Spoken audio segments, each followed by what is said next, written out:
To RK Coaching Center. I am Ranjit Kumar. Today I am going to start biology chapter for class 9th, 10th and 11th. I hope you will show your interest and support RK Coaching Center. जैसे कि आज का हमारा जो chapter है वो है blood and it's component. तो आज हम इस टॉपिक पर बात करेंगे। तो जैसे कि ब्लड के कंपोनेंट्स हमारे पास 4 टाइप के होते हैं, RBC, plasma, WBC and platelets. तो हम एक एक करके इन टॉपिक को आज पढ़ेंगे। यहाँ पे आप देख सकते हैं different types of blood. First plasma, white blood cell, red blood cell and platelets. तो ये सब किसके टाइप्स हैं? ब्लड के।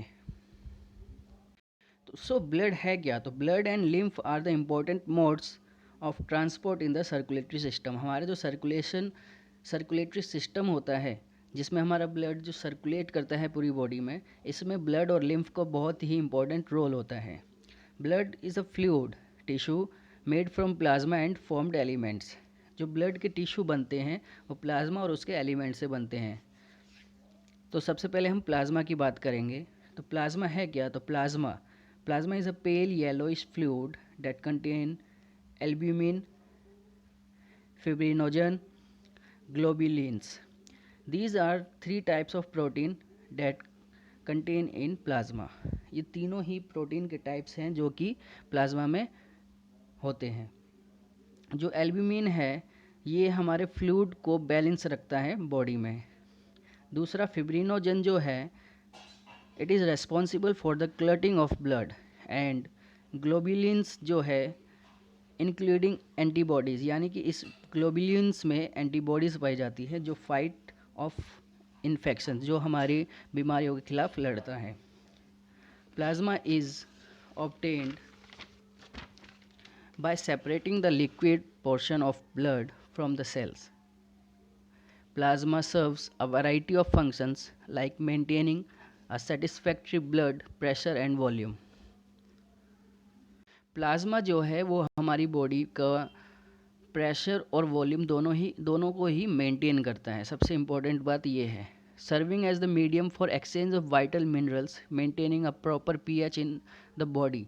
और हमारी बॉडी में जो पीएच स्केल होता है वो भी प्रॉपर मेंटेन करने का प्लाज्मा का ही काम होता है, फंक्शन होता है। It also help in transporting gases, nutrients and nitrogenous waste. और ये ट्रांसपोर्ट यानी कि जो वेस्ट मटेरियल होता है जिसे हम नाइट्रोजीनियस वेस्ट कहते हैं, ये एक्सक्रीटरी सिस्टम के थ्रू बॉडी से बाहर जाता है। गैसेस को ट्रांसपोर्ट करने में भी हेल्प करता है, कार्बन डाइऑक्साइड और ऑक्सीजन को।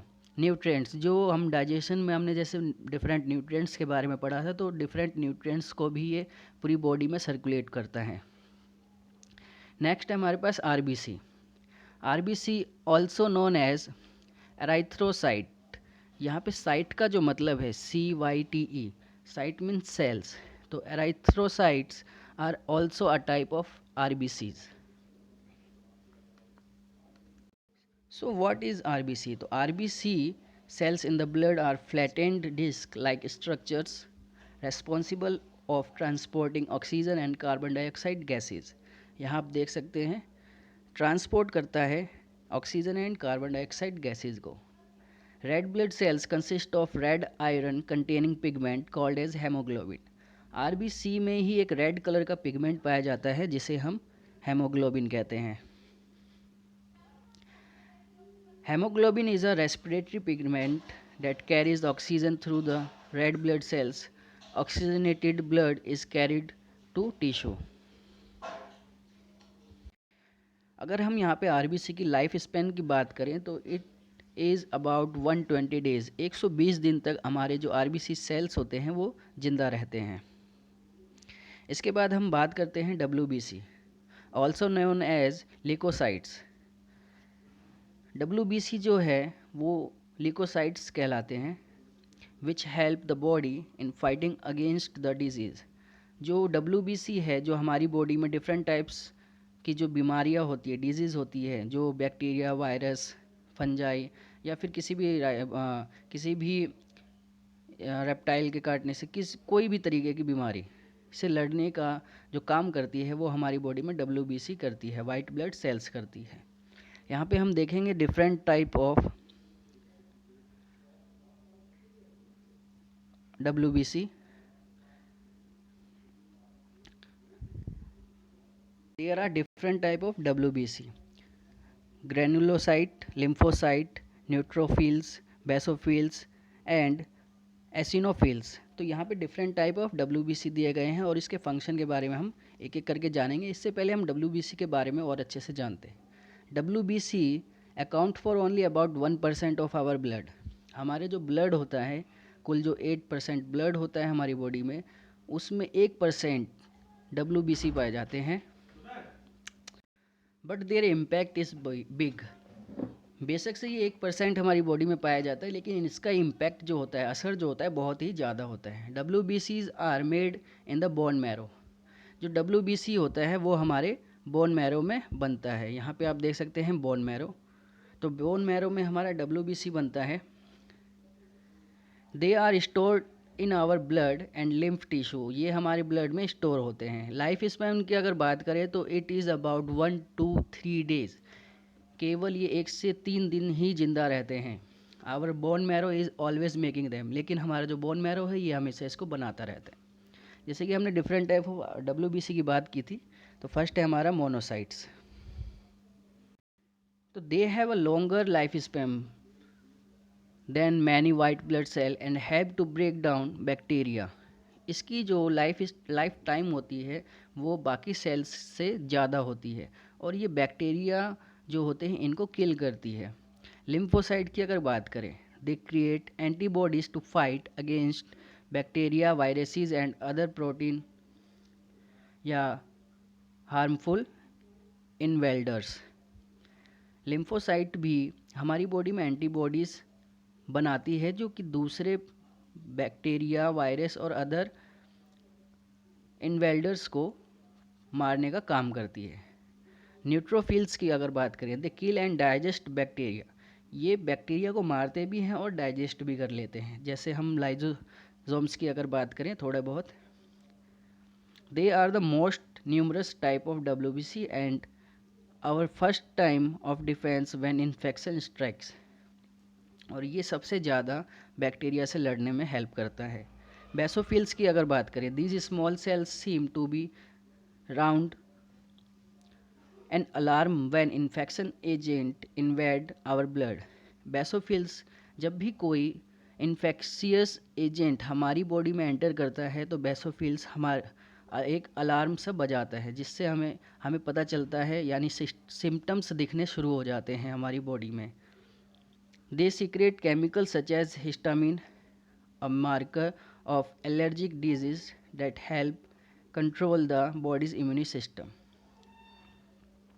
जो लास्ट है हमारा eosinophils, they attack and kill parasites. जो पैरासाइट्स होते हैं ये उसे मारने के लिए हेल्प करता है। And cancer cells and help with allergic responses. और जो भी कोई भी एलर्जीज़ होती है या फिर कैंसर सेल्स होते हैं उसको किल करने का जो काम करती है वो एसिनोफिल्स WBC का ही एक जो भाग है, पार्ट है, वही काम करती है। जैसे कि आप यहाँ पे देख सकते हैं डिफरेंट कंपोनेंट्स, लाइक फर्स्ट है plasma, neutrophils, eosinophils, lymphocytes, platelet, red blood cells and blood vessels. तो एक ब्लड वेसल्स में ये सारे कंपोनेंट्स पाए जाते हैं। जैसे यहाँ एक फ्लो चार्ट के थ्रू हम देख सकते हैं डिफरेंट कंपोनेंट्स को और उसके परसेंटेज को। तो हम अगर बात करें टोटल अमाउंट ऑफ परसेंटेज, तो हमारे पास 100% एक हम एज्यूमिंग लेके चलते हैं। तो 8% जो है वो ब्लड होता है हमारी बॉडी में, एंड अदर फ्लूइड्स की बात करें तो वो 92% होता है। होल ब्लड परसेंटेज अगर बाय वॉल्यूम बात करी जाए तो 55% जो होता है वो प्लाज्मा होता है और अदर फॉर्म्ड एलिमेंट्स वो 45% होते हैं, जिसमें से protein, water, other components, platelets, leucocyte, erythrocyte की अगर बात करें तो उसमें भी अलग अलग परसेंटेज होती है। जैसे हम प्रोटीन की बात करें तो टोटल प्रोटीन 7% पाई जाती है, जिसमें हमने बात की थी एल्ब्यूमिनस की, ग्लोबुलिन्स की, फिब्रिनोजेंस की, तो वो 57% होती है। 38% होती है, 4% है। वाटर की अगर बात करें तो उसमें आयंस होते हैं, न्यूट्रिएंट्स होते हैं, वाटर वेस्ट प्रोडक्ट्स होते हैं, गैसेस होती है, रेस्पिरेटरी सब्सटेंसेस होते हैं। तो टोटल वाटर कितना होता है हमारी बॉडी में? 91%। अदर सॉल्यूशंस में जैसे हमने बात की थी अभी, ions, nutrients, waste product, gases, regulatory substances. Platelets की अगर बात करें तो हमारी बॉडी में कुल प्लेटलेट्स की जो काउंटिंग है वो 1,40,000 से 3,40,000 तक होनी चाहिए। लिकोसाइट्स की अगर यहाँ पे बात करें यानी कि WBC, तो उसकी जो काउंटिंग है वो 5,000 से 9,000 तक की होनी चाहिए। एराइथ्रोसाइट्स की अगर बात करें RBC की, तो ये 4.2 से 6.2 मिलियंस की होनी चाहिए। तो यहाँ पे हमने ग्राफ के थ्रू देखा कि हमारी बॉडी में कितने परसेंटेज कौन सा कंपोनेंट्स पाया जाता है। तो अगर हम प्लेटलेट्स की बात करें, उसके फंक्शन की बात करें, तो platelets are the non nucleated irregular cells which bring about clotting of the blood. Platelets बहुत ही इंपॉर्टेंट रोल प्ले करता है ब्लड को जमाने में, यानी क्लॉटिंग। जैसे हमने अभी हिस्टामिन एक प्रोटीन के बारे में पढ़ा था, तो ये खून को जमने से भी रोकता है।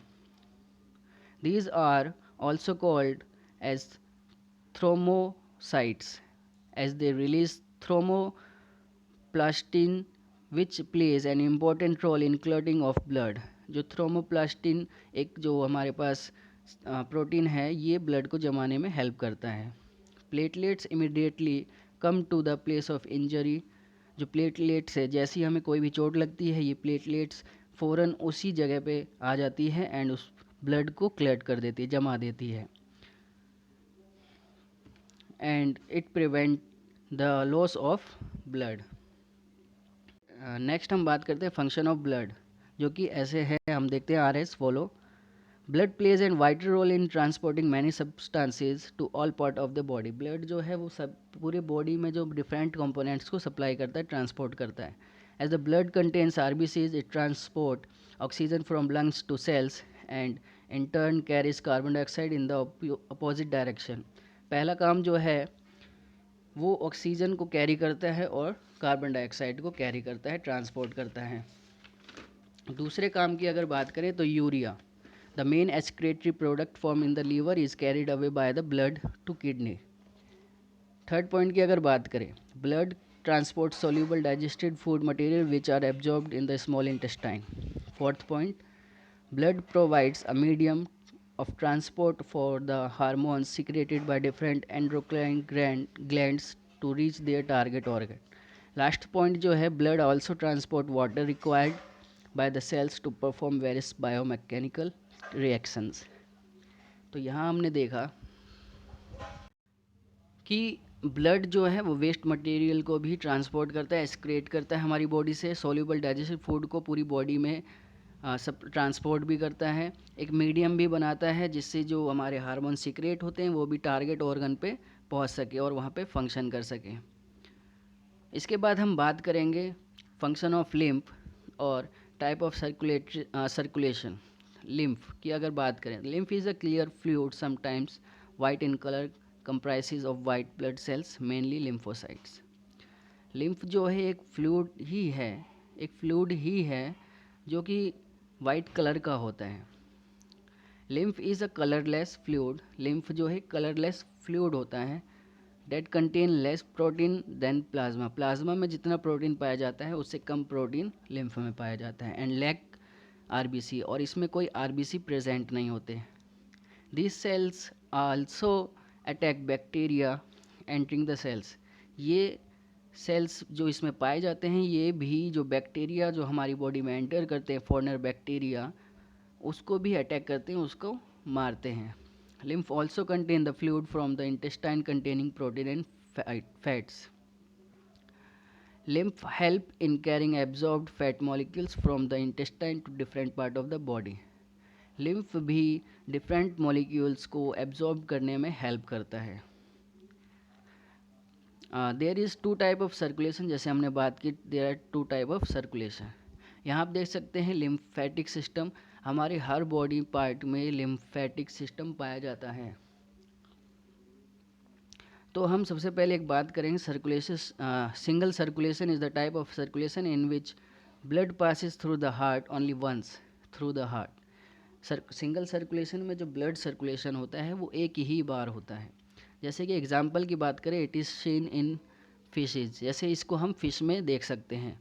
जैसे यहाँ पे आप देख सकते हैं कि यहाँ पे एक हार्ट बना है फिश का, जो कि 2 चैम्बर का होता है। Fish is a lower vertebrate with a 2 chambered heart which has 2 chambered heart comprises of 1 atrium, एक आर्ट्रियम होता है उसमें, and 1 ventricle. Gills help in purifying the deoxygenated blood. जो गिल्स होते हैं, जो हमारे गिल्स होते हैं फिश में, वो डीऑक्सीनेटेड ब्लड को प्योरीफाई करते हैं। And this 2 chambered heart exhibit single mode of circulation. Impure blood is pumped to gills for oxygenation. जो इम्प्योर ब्लड होता है वो गिल्स में जाता है, वहाँ पे इसको ऑक्सीजनेशन प्रोसेस होती है और वहाँ पे वो ऑक्सीजनेटेड हो जाता है और फिर वो दोबारा पूरी बॉडी में सर्कुलेट होता है। तो this oxygenated blood from gills is supplied directly to the body tissues without sending to the heart. ये पॉइंट ध्यान देना, दोबारा रिपीट कर रहा हूँ। This oxygenated blood from gill is supplied directly to the body tissues without sending to the heart. Double circulation की अगर बात करें तो incomplete double circulation is observed in amphibians and reptiles. तो हम एम्फीबियंस जैसे फ्रॉग, रेप्टाइल्स, क्रोकोडाइल जैसे अगर बात करें तो इसमें हम देखते हैं which have 3 chambered heart with 2 artery and 1 ventricle. Double circulation is a type of circulation during which blood passes twice through the heart. जो ब्लड सर्कुलेशन होता है वो हार्ट में 2 बार होता है। एक बार ऑक्सीनेटेड ब्लड आता है, फिर डीऑक्सीनेटेड ब्लड आता है, वो ऑक्सीनेटेड होता है। तो इसका एक प्रोसेस है जो कि हम हार्ट के फंक्शन में अच्छी तरह समझेंगे। बस यहाँ पे ध्यान देने वाली बात है कि डबल सर्कुलेशन कहाँ होती है, कैसे होती है। तो double circulation is the type of circulation during which blood passes twice through the heart. Higher vertebrate like birds and mammals exhibited double circulation. तो जो बर्ड्स होते हैं, मैमल्स होते हैं, मैमल्स क्या होते हैं पता ही होगा, जैसे कि mammals those animal that feed their babies या न्यूबॉर्न। इसके बाद हम बात करते हैं ब्लड प्रेशर की। तो blood pressure is the pressure exerted by blood on the walls of the arteries.